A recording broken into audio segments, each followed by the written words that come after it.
Let's talk about it. Because you said your prediction was Lakers in 6. Yep, that was my prediction. And it looked like it was based off the flow of the games. They definitely had the ability to win in 6 games. listen, after game 1, I thought they was going to win 2, 3, and it was supposed to win 4. That's what I'm saying. It looked real.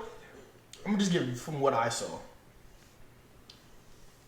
From what I saw, for one, I'm gonna say this: LeBron, to me, and I've watched LeBron over the years. To me, LeBron didn't have a really good playoff series. This whole playoffs, it was solid, and it was, of course, it's better than a lot of people. But when you see what LeBron has done over the years, of course, like you can't hold LeBron up to those same standards when LeBron's 38. He's not 34 anymore. So that's a little different. But from what LeBron usually does, of almost averaging 30, 10 and 10, things like that, pretty much averaging a triple-double, I feel like his playoff stats were just a little bit, I mean, it got better each series, but it seems like it just didn't dominate as it should have, as I thought it would have. But then again, you can't take away from the injury. You also can't take away from that he has another player like Anthony Davis who should be holding that part down. And so, I feel like LeBron did exactly what he's supposed to do, and then nobody came to help. Yeah, I think, number one, LeBron didn't have to do that because the rest of the team was supposedly as more well-balanced than he ever has. People saying it's just the best role players he's ever had, which I disagreed with. But I do understand why they're saying that because LeBron, like you said, he wasn't scoring as much as he usually does. But I'm like, that's not the way the team is set up at this point. Yeah. Even AD wasn't dropping like 40 or 50 every night. He was dropping 30 every night. So I just think it was well balanced. I think the difference was, like I said, the NBA has been full of frauds for years.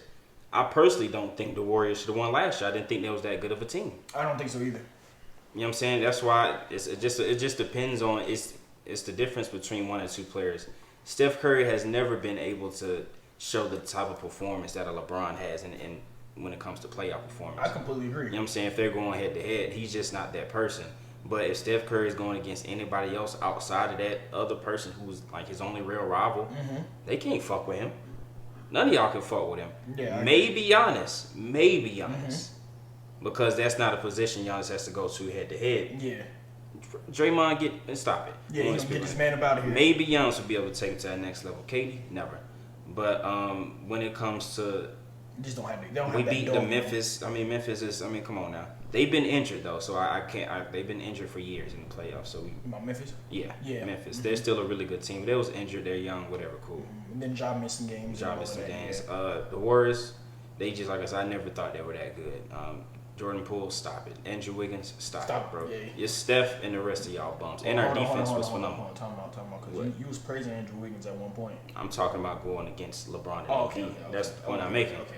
That's what I'm saying. I just think when you get to the Denver series, the role players, because they've been playing frauds this whole time, they thought it was going to be that same thing. No, this is a legit contender. They've been the best team all year. They have been. It's been no inconsistency. So, yeah, KCP is going to be better than fucking D'Angelo Russell. KCP is a championship player. He knows his role. I think I do think that's where the difference is of knowing your role and actually performing your role well. That's what I was gonna say about when people are saying is this the best role player LeBron ever had. No, it's gonna be 2020. It's gonna be years he actually won because they know their role. You know what I'm saying? You could say 2020. You could even say 2017. 2020, whatever the shit is. Yeah.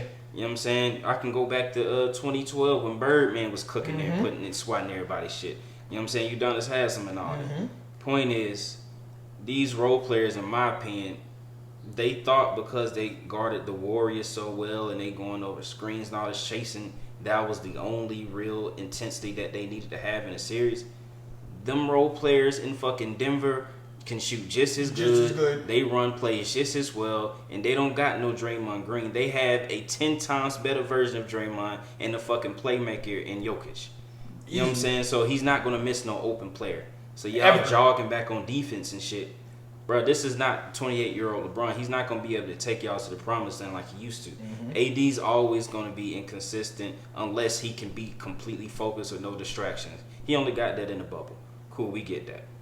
The rest of y'all role players, D-Lo. He going to China. Dennis Schroeder, no discipline on defensive rotations. Austin Reeves, you're double teaming Jokic when the person you're guarding has hit the last 3 threes in a row. Who's he guarding?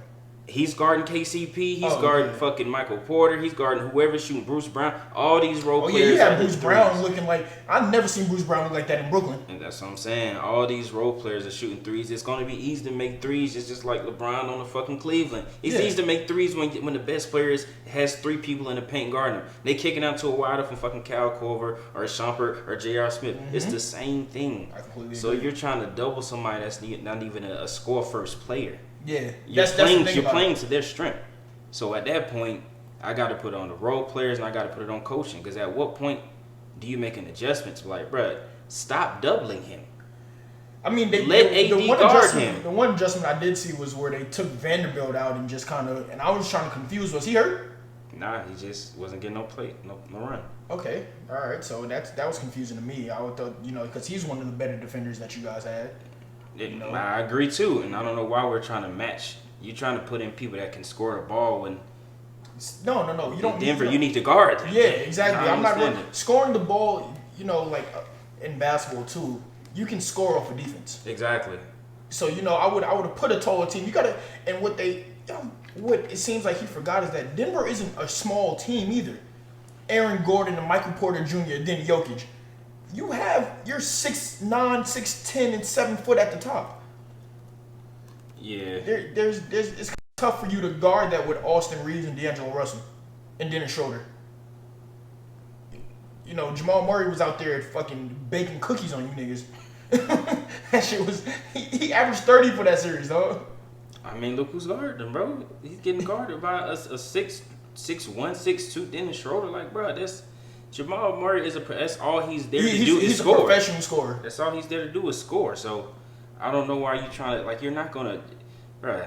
And my thing is, it's funny because I guess their real playoff run was in the bubble, but it's not like Jamal Murray was a scrub before that.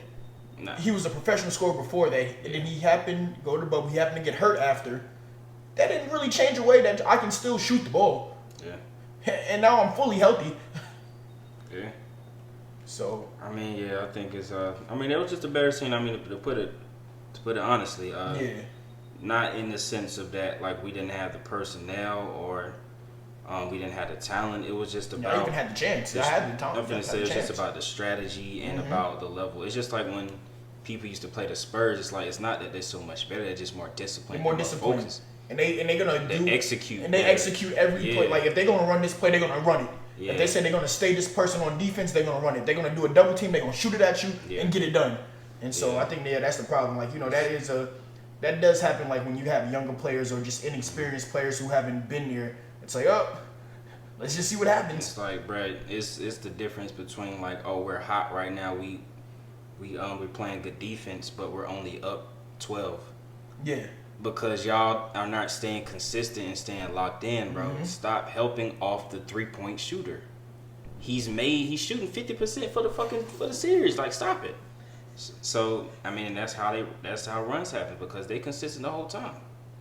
Just like when they was playing Phoenix. Yeah, y'all can get hot, and we gonna lose if y'all shooting like that. But at the end of the day, we're playing just as well. And you gotta remember, even with the Phoenix series, you have to have KD and Devin Booker going for 80 points between them two just for them to win a game. Yeah. So it's like, y'all not going to stay that high. Yeah. I mean, I give all the credit in the world to Denver. They were just a much better team. Shout out to their coach, Malone. I mean, Jokic is just phenomenal. To me, he's the best player in the league. He was all year. I mean, so it just is what it is, you know?